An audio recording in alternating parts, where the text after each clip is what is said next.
এই মুহূর্তে কর্ণাটক বিধানসভার ছবি রাখবো আপনাদের সামনে। 18 জন বিজেপি বিধায়কের সাসপেনশন ঘিরে একেবারে তুলকালাম পরিস্থিতি তৈরি হলো। কর্ণাটক বিধানসভায় মার্শাল দিয়ে বের করে দেওয়া হলো পাঁজাকোলা করে বিজেপি বিধায়কদের টেনে হিঁচড়ে।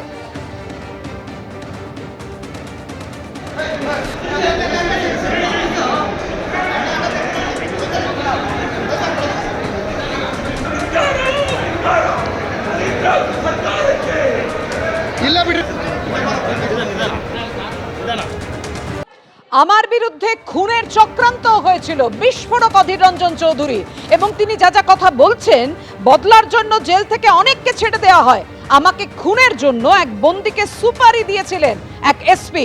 খুনের চক্রান্তের অভিযোগে একেবারে বিস্ফোরক মন্তব্য করেছেন অধীর রঞ্জন চৌধুরী। জেল থেকে হুমকি, জেল থেকে বেরিয়ে খুন করা অসম্ভব নয়। শেখ শাহজাহানের বিরুদ্ধে অভিযোগের প্রসঙ্গে বিস্ফোরক অধীর রঞ্জন চৌধুরী তিনি বলছেন, বদলার জন্য জেল থেকে অনেককে ছেড়ে দেওয়া হয়, আমার বিরুদ্ধে খুনের চক্রান্ত হয়েছিল। বিস্ফোরক অধীর রঞ্জন চৌধুরী।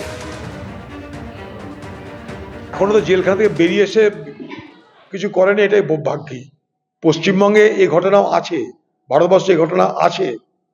জেলখানা থেকে ছেড়ে দেওয়ার ব্যবস্থা হয়, তার বদলা নেওয়ার জন্য আবার ঢুকিয়ে নেওয়া হয়। আপনাদেরকে বলি, আমাকে দেখছেন সামনে অধীর চৌধুরী বসে আছে। এই অধীর চৌধুরীকে মারানোর জন্য জেলখানার মধ্যে বসে থাকা অবস্থায় আসামিকে প্রপোজাল দিচ্ছে কে? এই জেলার অনেক দিনের পুরনো এক এসপি, আমি নাম করছি না, যে সুপারি নিয়েছিল, তখনও তৃণমূলে সে যায়নি, সুপারি নিয়েছিল অধীর চৌধুরীকে মারাবো।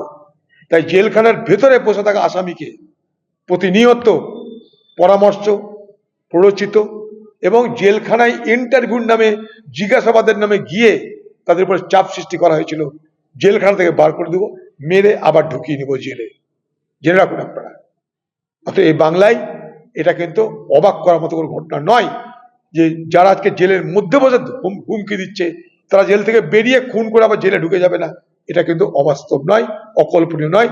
মাথায় রাখবেন বাংলার মানুষ, অধীর চৌধুরী কখনো কাউকে মিথ্যা কথা, বিভ্রান্ত করার কোনো কথা বলে না রাজনীতিতে, আজও বলছি না। আমাকে মারার চেষ্টা হয়েছিল। অবশেষে হাইকোর্টের নির্দেশে নদিয়ার গাজন উৎসবে অংশ নিতে পারবেন এসসিরা।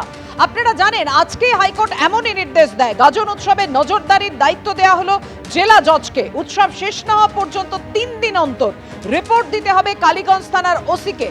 কোনো অপ্রীতিকর অবস্থা তৈরি হলে সরাসরি এসপিকে নির্দেশ দেবেন বিচারকই। কথা বলবো, আমাদের সঙ্গে রয়েছেন আমাদের প্রতিনিধি সৌভিক মজুমদার। সৌভিক, এমনিতেই জেলা জজদের কথা শোনেন না পুলিশ সুপাররা, হাইকোর্টকে এমন মন্তব্য করতে হলো কোন প্রেক্ষিতে?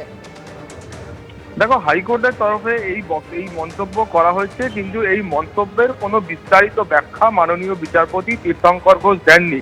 কিন্তু আজকের নির্দেশের যে সবথেকে গুরুত্বপূর্ণ অংশ, সেটা হলো শুধুমাত্র পুলিশের ওপর আস্থা রেখেই কিন্তু কলকাতা হাইকোর্ট ক্ষান্ত হননি।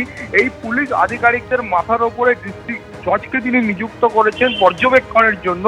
তিনি বলেছেন যে নদিয়ার যে ডিস্ট্রিক্ট জজ রয়েছেন, তিনি এই গোটা বিষয়টা নিজে মনিটরিং করবেন, নিজে পর্যবেক্ষণ করবেন এবং 3 দিন অন্তর অন্তর কালীগঞ্জ থানার কাছ থেকে, অর্থাৎ পুলিশের কাছ থেকে তিনি রিপোর্ট চেয়ে পাঠাবেন এবং তিনি দেখবেন যে গোটা বিষয়টা শান্তিপূর্ণভাবে, সুশৃঙ্খলভাবে হচ্ছে কিনা।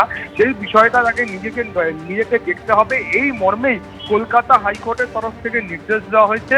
এবং তার পাশাপাশি বলবো যে ডিস্ট্রিক্ট জাজ তিনি প্রয়োজন বোধ করলে সরাসরি, যে এমন কোনো পরিস্থিতি তৈরি হলো যেখানে একটা অশান্তিপূর্ণ বাতাবরণ তৈরি হচ্ছে, সেখানে ডিস্ট্রিক্ট জাজ তিনি নিজে জেলার পুলিশ সুপারকে নির্দেশ দেবেন যে সেই গোটা বিষয়টা অবিলম্বে খতিয়ে দেখার জন্য, এবং ডিস্ট্রিক্ট জাজ তিনি পুলিশকে নির্দেশ দিতে পারেন যে সেখানে পর্যাপ্ত বাহিনী মোতায়েন করার জন্য। অর্থাৎ শুধুমাত্র যে পুলিশের ওপর আস্থা রেখেছে রেখেছে কলকাতা হাইকোর্ট তেমনটা নয়, তার পাশাপাশি ডিস্ট্রিক্ট জাজ তাকে দায়িত্ব দিয়েছেন যে গোটা বিষয়টা যাতে শান্তিপূর্ণভাবে সংগঠিত হয় সেটা খেয়াল রাখার জন্য।